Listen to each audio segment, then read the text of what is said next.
નમસ્કાર પ્રિય સાથીઓ, શું તમને ક્યારે એવું લાગ્યું છે કે જીવન ક્યાંક ખોવાઈ ગયું છે? શું તમે લોકો વચ્ચે હોવા છતાં અંદરથી એકલતા અનુભવો છો? શું તમારું મન સતત ચિંતા, ડર અને દુઃખમાં જ ડૂબેલું રહે છે?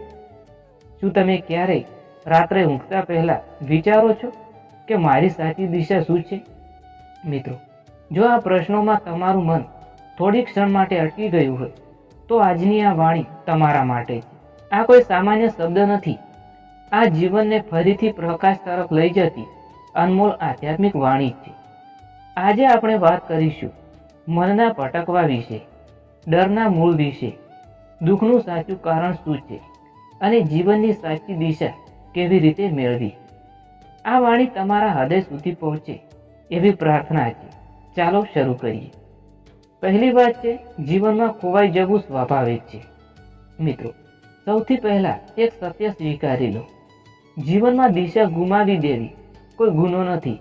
ક્યારેક જીવનના રસ્તા પર ધુમ્મસ છવાઈ જાય છે. અમે ચાલતા રહીએ છીએ પણ ખબર નથી પડતી કે ક્યાં જઈ રહ્યા છીએ.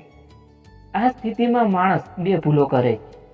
પોતાને દોષ આપે છે અને બીજાઓ સાથે પોતાની તુલના કરે છે.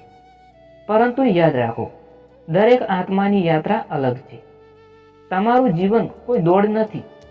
તમે કોઈ સાથે સ્પર્ધામાં નથી. જ્યારે તમે દિશા ગુમાવો છો ત્યારે ભગવાન તમને રોકી રહ્યા હોય છે, કેમ કે કદાચ તમે ખોટા માર્ગ પર જઈ રહ્યા હતા. બીજી વાત કરીએ, દુઃખનું સાચું કારણ બહાર નથી પણ અંદર છે. ઘણા લોકો કહે છે, મારી સાથે લોકો ખરાબ વર્તે છે, મારી પાસે પૈસા નથી, મારી કિસ્મત ખરાબ છે. પરંતુ સત્ય શું છે? દુઃખનું મૂળ કારણ બહારની પરિસ્થિતિ નથી. દુઃખનું મૂળ કારણ મનની અપેક્ષાઓ છે. જ્યારે આપણે દુનિયા પાસેથી વધારે અપેક્ષા રાખીએ છીએ ત્યારે નિરાશા જન્મે છે. જ્યારે આપણે બધું કાબૂમાં રાખવા માંગીએ છીએ ત્યારે ડર જન્મે છે. જ્યારે આપણે બીજાની સ્વીકારમાં જીવીએ છીએ ત્યારે ચિંતા જન્મે છે. પરંતુ જ્યારે આપણે અંદર વળીએ છીએ ત્યારે શાંતિ જન્મે છે. હવે વાત કરીએ, ડર કેમ લાગે છે? ડર બે કારણથી આવે છે: ભવિષ્યનો ભય અને બીજું છે ભૂતકાળનો પસ્તાવો. ભૂતકાળ હવે નથી, ભવિષ્ય હજુ આવ્યું નથી, તો પછી ડર ક્યાંથી આવે? મન કલ્પના કરે છે કશું ખરાબ છે અને આપણે એને સાચું માની લઈએ છીએ. પરંતુ સત્ય એ છે, આ પળમાં તમે સુરક્ષિત છો. આ પળમાં તમે શ્વાસ લઈ રહ્યા છો. આ પળમાં ભગવાન તમારી સાથે છે. તો પછી ડરવાની શું જરૂર છે? હવે વાત કરીએ, તમે એકલા નથી. ક્યારેક માણસને લાગે છે મારી સાથે કોઈ નથી, પરંતુ આ વિચાર ખોટો છે. તમારી અંદર એક શક્તિ છે, એક દિવ્ય ચેતના છે, એક અજવાળું છે. તે જ તમને અત્યાર સુધી જીવંત રાખે છે. તે જ તમને દરેક મુશ્કેલીમાંથી બહાર લાવે છે. તમે એકલા ક્યારેય ન હતા. તમે ફક્ત તમારી અંદરની શક્તિને ભૂલી ગયા છો. હવે વાત કરીએ, સાચી દિશા ક્યાં મળે? સાચી દિશા બહાર નથી મિત્રો, તે તમારી અંદર છે. જ્યારે તમે શાંત બેસો છો, જ્યારે તમે પ્રાર્થના કરો છો, જ્યારે તમે તમારા મનને નિરીક્ષણ કરો છો, ત્યારે અંદરથી એક અવાજ આવે છે. તે અવાજ તમને સાચું માર્ગદર્શન આપે છે. પરંતુ શરત એક જ છે, મન શાંત હોવું જોઈએ. હવે વાત કરીએ મિત્રો, મનને કાબૂમાં કેવી રીતે લાવવું? મનને દબાવી શકાય નહીં, મનને સમજવું પડે. દરરોજ 10 મિનિટ શાંત બેસો, શ્વાસ પર ધ્યાન આપો. જ્યારે વિચાર આવે ત્યારે તેને રોકશો નહીં, ફક્ત જુઓ.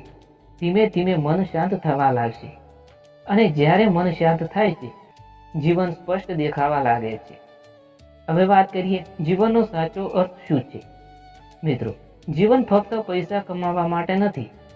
જીવન ફક્ત નામ કમાવા માટે નથી.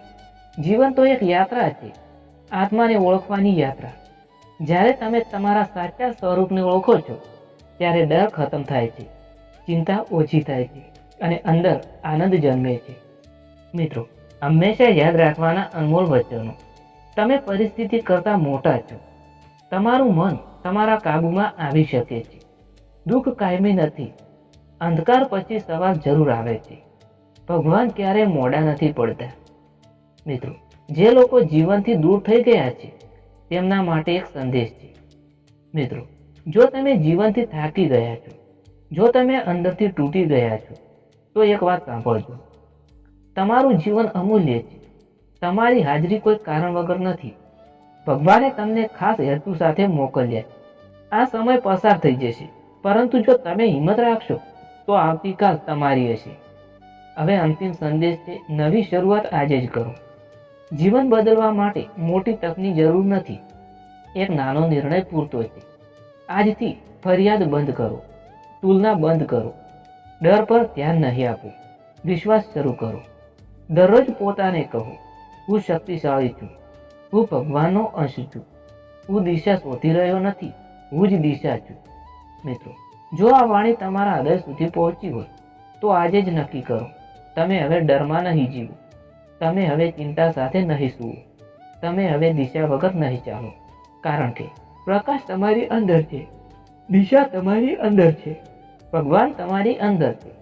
આ વાણી તમારા જીવનમાં શાંતિ, હિંમત અને નવી દિશા લાવે એવી પ્રાર્થના. જય શ્રી કૃષ્ણ, જય શ્રી મહાકાળી માં, જય શ્રી સતી માં, જય શ્રી ગોગાજી મહારાજ. ધન્યવાદ.